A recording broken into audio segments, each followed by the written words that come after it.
drôle, puisque vous aimez les sondages, on peut vous en donner un autre. 90% quasiment de la population est favorable à l'aide à mourir.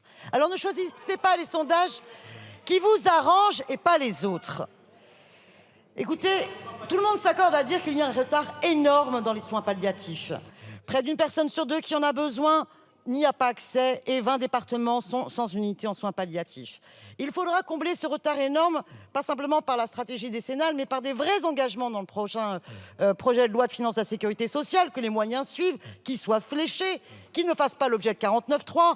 Et mieux, nous voterons l'amendement qui propose une loi de programmation. Il faudra développer la culture en soins palliatifs de tous les professionnels de santé, et y compris la spécialisation. Oui, les équipes en soins palliatifs englobent une approche d'accompagnement pluriprofessionnel.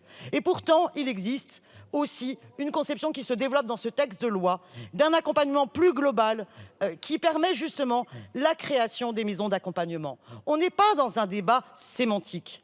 Moi, je vais vous donner un argument que m'a donné un cancérologue qui, par ailleurs, ne partage pas mes convictions sur l'aide à mourir. Lui, il considère que c'est une bonne nouvelle qu'il y ait des maisons d'accompagnement. Parce que pour certains patients qui sont en fin de traitement, il n'est pas possible pour eux de revenir à domicile.